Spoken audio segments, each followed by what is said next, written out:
가파르게 오르던 WTI 국제 유가가 90불을 소폭 상회하면서 좀 머무는 모습을 보여주고 있습니다. 더 높아지는 것도 부담스러운 모습으로 지금 보여지고 있고요. 보시는 것처럼 달러당 위안화 7.3위엔에서 거래가 되고 있고 달러당 엔화도 149엔, 지금 거의 150까지 다다른 모습입니다. 사실상 위안화든 엔화 등 거의 찰 때까지 찬 모습이고요.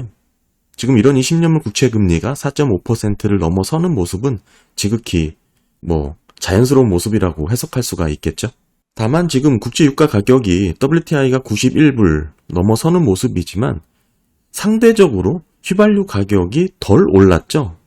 따라서 물가에 그대로 이 국제유가가 전이될 것이라고 보지는 않고 있기 때문에 이런 원자재 가격 상승에 따른 인플레이션 우려는 다소 좀 주춤하는 분위기입니다. 오히려 저번에도 말씀드렸지만 이 레벨에서 더 높아지는 국제유가 가격은 오히려 경기 침체에 대한 소비 둔화 가능성을 더 심화시킬 우려가 높기 때문에 이런 경기 우려에 대한 압박이 더 심해진다라고 볼 수가 있습니다.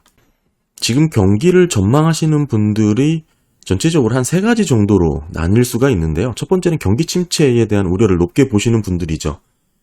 여전히 낮아지긴 했지만 보수적인 투자자들 중심으로 불안감은 여전히 살아 있습니다. 다음은 이제 두 번째는 연착륙을 기대하시는 분들이 있죠. 경기 침체까지는 아니지만 그래도 그렇게 큰 충격 없이 크게 나쁘지도 않은 그런 상황을 전망하시는 겁니다. 이렇게 주장하시는 분들의 대표적인 근거가 낮은 실업률이 있고요. 게다가 높은 구인 구직 건수 등을 꼽습니다. 그다음에 이제 세 번째, 오히려 연착륙이 아니고 경기 호황, 적극적인 위험자산 투자를 늘려야 한다라고 주장하시는 분들도 계십니다. 특히 주식 투자의 비중을 늘려야 한다. 이런 분들의 근거로는 대부분 하이힐드 스프레드가 역대급으로 낮다, 축소돼 있다라는 것에 방점이 찍혀 있고요. 더불어서 실업수당 청구 건수가 여전히 20만 초반으로 낮은 구간 근거로 들면서 더불어 실질임금 상승률이 플러스 영역에 위치해 있다. 이런 이유를 들어서 경기가 계속적으로 구조적으로 좋아질 것이다라고 주장하시는 분들이 계시죠. 가계소득 대부분은 임금에서 기인하기 때문에 이런 임금 상승률과 물가를 비교한 실질 임금을 들여다보는 겁니다. 이게 지금 플러스 영역으로 잡혔기 때문에 충분한 소비 여력이 있다는 주장이죠. 물가가 어느 정도 지금 떨어졌기 때문에 가능한 이야기입니다. 상반기까지만 하더라도 초과저축액으로 소비를 이어왔는데 이게 고갈될 터니까 이 다음 소비는 뭐가 떠받쳐주냐? 한마디로 실질 임금이 떠받쳐줄 것이다 라는 주장입니다. 이게 논리가 가능하려면 어느 정도 물가가 내려왔기 때문에 이 논리가 가능한 거고요. 하지만 임금 상승률이 늘어난다고 하더라도 지금 10월달부터 재개되는 학자금 상환 대출에 대한 부분, 게다가 신용카드 이용액이 이미 1조 달러를 넘어선 부분, 게다가 이게 이자율이 21%를 상회했죠. 이걸 더하기 빼기 가감해보면 실질금리가 플러스라고 하더라도 오히려 마이너스로 계산이 될 수밖에 없고요. 논리가 딱히 납득이 되지 않습니다. 전반적인 컨센은 하반기, 내년 상반기 들어서면서부터는 소비 둔화로 이어질 것이라는 게 대체적인 전망이고요. 오히려 연준도 내년 GBT를 더 낮게 잡았죠. 물론 저는 개인적으로 그대로 믿고 있지는 않지만 어찌됐든 그렇습니다. 그런 와중에서 어제 또 새롭게 발표된 레드북 소매지표는 3.8인가요? 다소 주춤하는 모습을 보이긴 했지만 여전히 장기 시계열로 보게 될 꾸준히 하락하고 있는 모습만큼은 확인이 되고 있습니다. 그리고 경기 전망을 하시는 분들 중에 소수 의견이 또 있습니다. 네 번째라고 넣을까 말까 고민했지만 사실 경기 전망하시는 분들의 극소수 의견이 있습니다. 고물가 고금리가 구조적으로 오랫동안 이어질 것이다. 그러니까 패러다임이 변했다. 이렇게 주장하시는 분들도 있는데요. 여전히 매우 극소수의 의견이라는 것을 다시 한번 강조드리고 높은 금리가 오랫동안 유지될 것, 즉 물가가 안 잡힐 것이라고 이런 말씀을 하시는 건데 주장의 근거의 대부분은 사실상 내러티브가 많고요. 스태그플레이션을 주장하시는 겁니다. 탈세계와 에너지 전환 등등의 이유를 들어서 이런 근거로 제시를 합니다. 저만의 개인적인 입장뿐만 아니라 금융시장 참가자들 대부분 입장은 쉽게 이 부분에 대해서는 동의하기 어렵다는 게 중론이고 현실에서는 일어나기 힘든 가능성이 매우 희박하고 주장하시는 내용을 제가 충분히 다 들어보진 못했지만 팩트와 팩트를 연결하는 인과관계가 충분히 설명되지 않는 부분이 너무 많았습니다. 과연 금융시장이 버틸 수 있는지 그게 의문이고요. 물가가 높으면 금리를 올리고 금리를 올리면 경기가 둔화되는 게 자연스러운 흐름인데 이런 흐름의 전이 과정에 잠시 잠시 멈춤을 한 뒤 특정 부분에 너무 포커싱한 주장 아닌가 그런 생각을 갖고 있습니다. 이게 이제 스태그플레이션을 주장하시는 분들의 대표적인 특징이죠.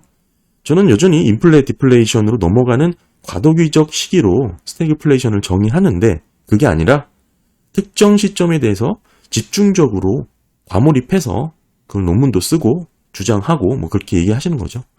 사실상 스태그플레이션을 정의하면서 실물 경제에 나타나기라는 현실성 상당히 떨어진다고 보고 있습니다. 모두 예전 영상에 관련 내용이 다 있고요. 그리고 소비 둔화 얘기가 나와서 지금 어제 컨퍼런스 보드가 소비자 신뢰 지수를 또 업데이트했죠. 보시면 103으로 집계가 됐습니다. 9월 집계고요. 2개월 연속해서 이렇게 하락하는 모습을 확인하실 수가 있습니다. 전체적인 컨센보다 더 밑돈 수치가 나온 것이고 사실상 소비자 신뢰 지수의 위치가 지금 보시면 코로나를 제외하고는 상당히 낮은 구간이죠. 08년도 위기 이후로 좀 높아지는 모습을 보여주고 있습니다만 글쎄요, 이게 컨퍼런스 보드 소비 신뢰 지수와 미시건 대학의 소비 심리 지수도 비슷하게 서베이 조사로 소비 심리를 조사를 하기 때문에 둘을 함께 비교하시는 거를 좀 추천드리고 컨퍼런스 보드 소비 신뢰 지수는 대체적으로 이렇게 우상향하는 모습을 보였지만 미시건대 소비 심리는 대체적으로 이렇게 평이하게 흘러가는 모습을 보이고 있습니다. 뚜렷하게 이게 소비 심리가 개선됐다라고 보기는 좀 어렵고요. 게다가 이제 기대 지수를 더 봐야겠죠. 이게 83에서 73으로 더 크게 떨어졌습니다. 이 기대 지수가 73까지 떨어졌다라는 것은 매우 의미가 있는데 80이라는 기준선이 경기 침체를 전망하는 그런 기준선이기 때문에 그렇습니다. 1년 안에 경기 침체의 가능성이 상당히 높아지는 그 레벨을 하회해서 73으로 기대 지수가 집계가 된 것이고요. 다만 현재는 그래프에서 보시듯이 검은 선입니다. 소폭 반등하면서 현재 여건 지수는 조금 상승한 모습을 보였습니다만 큰 의미는 없는 것으로 보이죠. 게다가 6개월 이후에 가계의 재정 상황에 대한 예상 조사를 보시면 나빠진다로 보여지죠. 전체적으로 재정 상태가 나빠지는 것으로 추이를 볼 수가 있겠죠. 이런 소비 심리라면 글쎄요. 실질적인 소비 지출이 줄어들 수밖에 없고 둔화될 수밖에 없다고 보여지는 신뢰지수라고 볼 수가 있습니다. 사실 경기 침체에 대해서 얘기를 하자 보면 경제학자들, 특히 매크로 분석하시는 분들이 대부분 오랫동안 주장을 했죠. 왜냐하면 그렇게 검증하는 지표 자체가 상당히 역사적으로 반복되어 왔던 소위 전통적인 지표이기 때문에 그렇습니다. 근데 이게 지난 하반기부터 경기 침체가 임박할 것이라고 그렇게 주장을 했지만 계속 이게 시차로 뒤로 밀리다 보니까 경기 침체에 대한 가능성이 상당히 지금 줄어든 상태고요. 그 기저에는 하이힐드 스프레드가 상당히 낮고, 네, 보시는 것처럼 하이힐드 스프레드가 낮죠? 그리고 어제 영상인가요? 신규 실업수당 청구 건수가 20만 1000건으로 상당히 낮은 수준에 머물고 있고, 평균으로 보더라도 22만이죠. 역대적으로 보더라도 상당히 낮은 구간입니다. 게다가 OECD 경기선행지수 CLI 제가 말씀드렸었죠. 지금 전반적으로 선진국 주요 국가들이 턴어라운드 했던 모습을 확인하면서 경기가 좋아질 것이다 이렇게 분석을 하시는 겁니다. 이와 관련된 주제들 하나하나 저만의 개인적인 생각을 담아서 영상으로 꾸준히 올려드렸고 이렇게 주장하는 근거들이 있지만 제 생각은 다르다는 입장을 최대한 자료를 찾아서 알려드렸고요. 오늘은 하이힐드 채권 스프레드 관련해서 한 말씀 드리려고 합니다. 결국엔 하이힐드 스프레드가 낮기 때문에 경기 침체 우려가 없다는 주장인데요. 이 말은 소위 실업률이 낮아서 경기 침체가 없다는 것과 저는 같은 논리라고 생각을 합니다. 즉 적어도 하이힐드 스프레드가 확대되고 신규 실업 청구 건수가 상승하는 모습이 나와야 그래도 어느 정도 경기 침체가 나타난다라고 주장할 수 있지 않겠냐라는 얘기인데요. 지금 하이힐드 스프레드를 보시게 되면 08년 위기 때만 하더라도 후행이라고 볼 수는 없겠지만 매우 빠르게 급등하는 모습을 볼 수가 있습니다. 이런 특징이 있어요.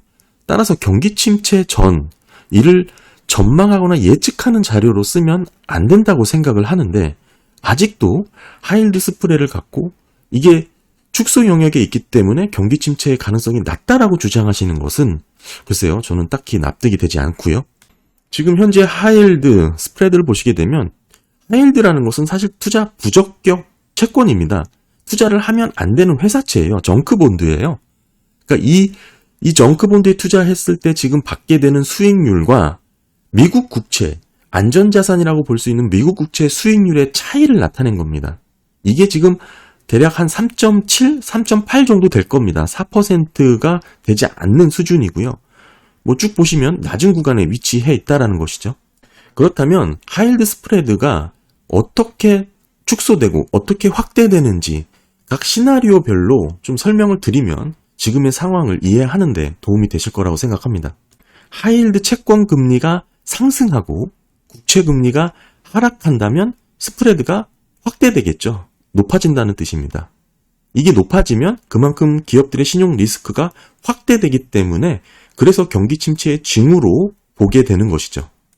반대도 있겠습니다.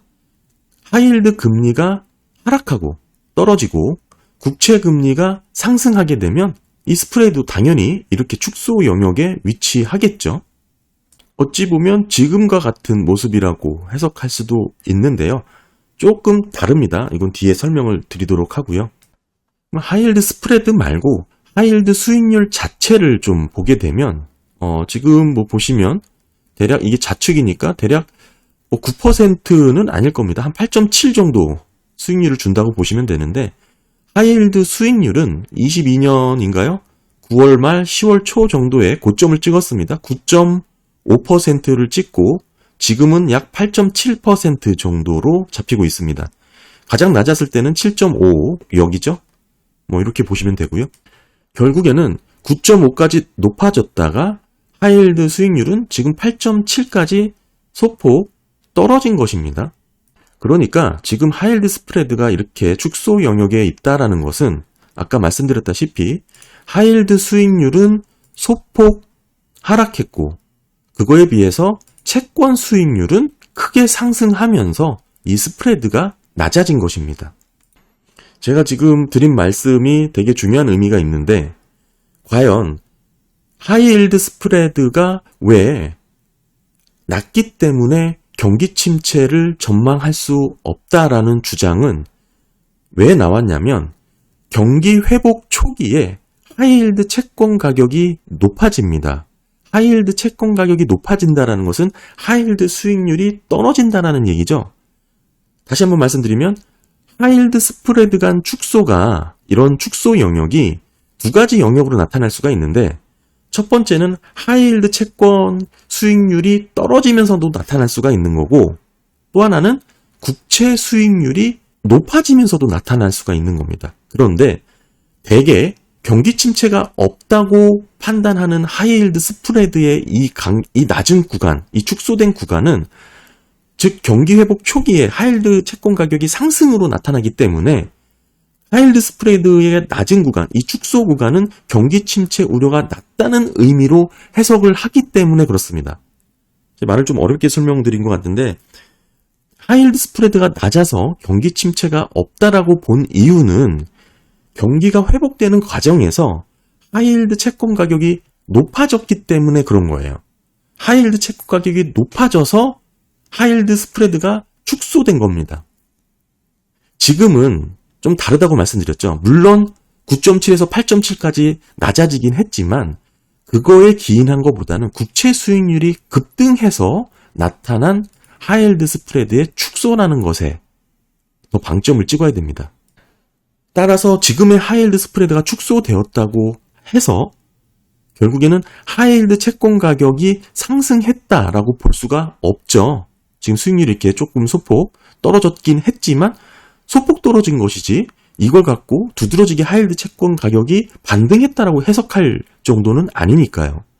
결국 지금 과거처럼 하이힐드 스프레드가 낮아서 경기 침체가 없다라고 주장을 하려면 경기 회복에 대한 뚜렷한 신호, 즉 하이힐드 채권 가격이 상승하는 모습으로 하이힐드 스프레드가 축소되어야 되는데 지금 그게 아니라 국채 수익률이 상승하면서 나타난 하이힐드 스프레드의 축소기 때문에 다른 양상이다라는 것을 강조를 합니다. 결국에는 지금 스프레드가 낮다고 해서 이게 경기 침체가 없다라고 해석할 만한 여지는 아니라는 뜻이죠. 더 나아가서 지금 하이힐드 스프레드가 낮다고 해서 경기 회복에 대한 지표로 해석해서는 더더욱 안 된다는 뜻이죠. 그런데 아까도 말씀드렸다시피 지금 경기 확장을 주장하시는 분들, 위험자산, 주식 투자 비중을 늘려야 한다는 분들의 주장은 역시 하이힐드 채권 스프레드가 낮기 때문이다라는 근거 하나랑 실업률이 낮고 신규 실업수당 청구가 낮다라는 게 주요 근거였습니다. 근데 어제도 말씀드렸지만 신규 실업수당 청구 건수에 대한 내용도 어제 올렸고 지금 하이힐드 채권 스프레드의 이 낮은 성향 자체가 과연 경기 회복 초입으로 해석될 만한 부분은 아니라는 것에 제가 집중해서 좀 말씀을 드리는 거고요. 그리고 과거 역사적으로 보게 되면 기준금리의 동결과 빨간색은 기준금리입니다. 기준금리의 동결과 시장금리의 추이를 보시게 되면 기준금리가 동결하게 되면 어느 정도 시장금리가 하락 안정이 되죠. 그러다가 다시금 살살 높아지는 모습을 보게 됩니다. 결국에는 이게 단기보다 장기금리가 더 높아지는 베어 스티프닝 현상이 나타난다. 이렇게 말씀도 드렸었죠. 지금 08년도 위기 직전에 나타났던 기준금리를 높였고 동결하고 하락했던 이 패턴과 지금 파란 선은 BBB 투자 등급이긴 하지만 어찌됐든 BBB 회사채의 흐름을 놓고 보면 상당한 의미를 얻을 수가 있습니다. 첫 번째 기준금리 동결 이후에 기준금리가 피벗하기 전 시장금리가 오히려 상승하는 이런 베어 스티프닝 현상이 나타난다라는 거. 이렇게 나타날 때 BBB 회사채의 흐름 또한 시장금리의 추이와 자연스럽게 동조화되는 모습이 나타나는 게 이게 지극히 정상적인 흐름이죠. 그런데 지금은 오히려 하이힐드 수익률이 더 떨어졌습니다. 오히려 낮아졌죠. 참 이해하기 힘든 모습이라고 생각을 하고요. 이게 더 이어가면서 높아질 수 있다고 보긴 하겠지만 사실상 지금까지의 모습을 놓고 보면 탐욕의 끝에 나오는 마지막 파티의 모습이 아닐까 그런 생각도 하게 됩니다. 보시게 되면 이 채권금리, 시장금리가 떨어지면서 BBB, 하이힐도 마찬가지입니다. 이런 회사채의 수익률이 오를 땐 같이 오르지만 떨어질 때 함께 떨어지는 게 아닙니다. 유지되거나 상승하는 모습이 나타나는데 이 뒷부분을 보시면 이해가 쉽습니다. 여기죠. 결국에는 아까 살펴본 하이힐드 채권금리가 상승하고 국채금리가 하락한다는 그런 스프레드가 확대되는 모습이 이때서야 나타나는 겁니다. 그때가 되면 신용 리스크가 확대되는 것이죠. 그래서 경기 침체의 징후로 하이힐드가 나타나는 겁니다. 이 차트가 좀 잘 안 보여서 이 부분만 제가 확대를 한 건데요. 다시 한번 설명을 드리면 기준금리와 시장금리의 흐름만 먼저 말씀을 드리겠습니다. 기준금리가 동결을 하고 있지만 시장금리는 안정세를 찾다가 다시 높아지는 거의 끝물에 와서는 베어 스티프닝 현상이 나타난다고 말씀을 좀 드렸고 이 스프레드 간격이 벌어지는 건 언제 벌어지냐? BBB나 하이힐드나 비슷한 흐름입니다. 채권 수익률은 떨어지지만 결국 회사채 같은 경우는 수익률이 유지되거나 상승하는 모습이 나타난다는 것이죠. 이 부분입니다. 떨어지지만 유지되는 모습. 이렇게 스프레드가 벌어지는 거예요. 그러니까 아까 스프레드가 낮은 이유가 설명이 되죠. 지금 하이힐드 스프레드가 왜 낮냐? 당연한 겁니다. 지금은 여기에 위치한 것이죠. 기준금리가 피벗하기 직전에 베어 스티프닝 현상으로 장기금리가 올라오는 이 모습입니다. 당연히 스프레드 차이가 축소될 수밖에 없겠죠. 언제 스프레드가 확대가 되냐, 이렇게 확대가 되냐는 말씀드린 대로 시장금리가 떨어지고 회사채, BBB나 정크본드 수익률 하이힐드가 유지되거나 소폭 오를 때 벌어지게 되는 겁니다. 급격한 이런 수익률 증가는 결국에는 금융사잔이기 때문에 사실상 충격이 온 이후에 나타나는 것이지 이거를 보고 위험신호로 해석할 수는 없다라는 것입니다. 결국 경기 침체가 직면해야 하이힐드 스프레드가 이렇게 극적으로 확대가 되는 것이죠. 높아지는 구간은 회사채, 정크본드 수익률이 유지되거나 소폭 상승하는 구간에서 나타나는 겁니다. 반면 수익률이 떨어지면서 나타나는 겁니다. 결국에는 조금 단편적으로 말씀을 드리면 BBB든 하이힐드든 충격이 있기 전까지는 수익률에 큰 변화가 나타나지 않습니다. 따라서 스프레드의 축소와 확대를 결정짓는 대부분은 국채 수익률이 결정된다는 뜻이에요. 이를 반대로 얘기하면 지금 하이힐드 스프레드가 낮다고 해서 정크본드 기대감을 더 갖는다든지 위험자산의 투자 비중을 늘리는 신호로 해석한다든지 뭐 경기 침체가 안 올 것이라고 해석한다든지 이런 신호로 받아들이면 안 된다는 뜻이죠. 이거는 한마디로 그냥 국채 수익률이 오르면 오르는 대로 떨어지면 떨어지는 대로 이게 수익률 스프레드가 조정되는 경향이 더 크다라고 말씀을 드리는 겁니다. 게다가 금리가 오르면 회사채도 올라야 되는 게 자연스러운 흐름입니다. 대부분은 다 이렇게 동조화된 모습이 나타나죠. 그런데 지금은 뭐 조금 세부적으로 확대한 측면이 없지 않아 있지만 금리가 올렸음에도 채권 금리가 높아졌음에도 회사채는 더 낮아졌습니다. 지금은 탐욕의 끝이라는 것을 볼 수가 있고요. 지금 시장은 한마디로 하이힐드 스프레드가 이렇게 하락세를 보인 것만 보더라도 경기 침체에 대한 우려를 하지 않고 오히려 과장된 해석이다. 연착륙이 아니고 경기 호황으로 이뤄질 수 있다는 것이 반영된 겁니다. 그래서 하이힐드 스프레드가 이렇게 낮아진 것은 10년물 채권 수익률이 계속 높아졌기 때문에 축소 영역에 머문 것이지 일반적으로 하이힐드 스프레드가 낮은 국면에서 경기 호황 신호로 나타났던 하이힐드 채권 가격이 반등한 것이 아니라는 것입니다. 지금 미국 국채 10년물이 4.5%를 넘어가는 구간에서 하이힐드 스프레드가 계속적으로 하향세로 흘러갈 수는 없죠. 지금 무위험 수익률이 5.5%입니다. 그런데 하이힐드 투자 부적격 수익률이 8.7%인 상황이에요. 아무 리스크가 없는 수익률이 5.5인데 언제든 부도 위험이 높은 투자 부적격 수익률이 8.7, 5.5와 8.7 이게 정상적인 시장 메커니즘이라고 볼 수는 없겠죠. 이게 지속 가능한 구조적인 경기라고 해석되기는 어렵습니다. 아직은 그 위험이 충분히 반영되지 않은 모습이다라고 보는 게 정확합니다. 지금 보시는 것은 BBB죠. 이건 투자 등급 회사채입니다. BBB와 3개월 국채 스프레드를 보시는 겁니다. 이 저점이었을 때가 대부분 위험시장, 대표적인 것이 주식시장이 있겠죠. 주식시장 고점이었을 경우가 되게 많았습니다. 이때가 뭐 8월이죠. 그러니까 8월 이후로 계속 조정을 받고 있는데 이 차트는 뭐 97년도부터 있기 때문에 시계열이 좀 짧죠. 더 확대해도 마찬가지입니다. 지금이죠. 이 보시게 되면 BBB와 90일 국채 수익률 간의 스프레드 저점이었을 때 이게 평균이 2에서 6인데 이 이하에 떨어졌던 이 무렵에 왔을 때 항상 주식시장이 좋은 흐름을 가져가지 못했습니다. 그래서 다시 한번 정리해서 말씀을 드리면 하이힐드 스프레드가 이렇게 낮은 축소 영역에 위치해 있는 것을 갖고 경기 침체가 없거나 또는 오히려 경기 호황의 신호로 해석하기에는 조금 다르다. 과거 스프레드가 축소된 영역에 있었을 때는 하이힐드 채권 가격이 높아지는 기대감으로 경기가 회복되는 기대감으로 낮아진 것이기 때문에 지금은 하이힐드 수익률이 하락한 요인보다 국채 수익률이 더 빨리 상승한 요인이 크기 때문에 과거와 같은 경기 회복 구간에 낮은 구간에 위치한 스프레드라고 해석하면 안 된다라고 말씀을 드렸죠. 그리고 특별히 위기 전에는 시장금리가 올랐다가 다시 베어 스티프닝 현상도 나타나고 이후에 국채 금리는 떨어지지만 회사채는 유지되거나 소폭 상승하는 모습이 나타나면서 스프레드가 벌어진다.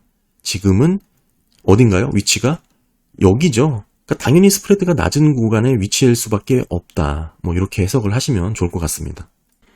네, 그리고 어제 뭐 보시면 신규 주택 판매 등등 가격 지수도 좀 업데이트가 됐죠. 미국의 이제 8월달 신규 주택 판매가 당연히 줄 수밖에 없습니다. 8.7% 신규 주택 판매 MOM으로 줄었고요. 그리고 특징적인 게 주택 가격이 조금 상승한 부분이 있습니다. 주택 가격이 0.8% 올랐죠. 전년 대비로는 4.6%가 올랐습니다. 그리고 S&P 주요 도시의 가격 지수를 놓고 보더라도 0.6%가 오른 거고, 그러니까 한마디로 어제 나온 주택 지수들을 정리를 해보면 주택 판매는 줄었고 다만 주택 가격은 높아졌다, 이 얘기인데, 이 얘기를 좀 쉽게 설명드리면 거래량이 줄어든 가운데 가격 상승세가 나타난 것이기 때문에 큰 의미를 두지 않아도 된다. 저는 그렇게 보고 있습니다. 전체 부동산 시장에서 신규 주택 차지하는 게 얼마 되지도 않고, 이게 지금 거래량이 급격하게 메말라 있는 상태에서의 가격 상승 지수는 글쎄요, 시장을 전체적으로 대변한다라고 보기는 상당히 어렵습니다. 네, 감사합니다.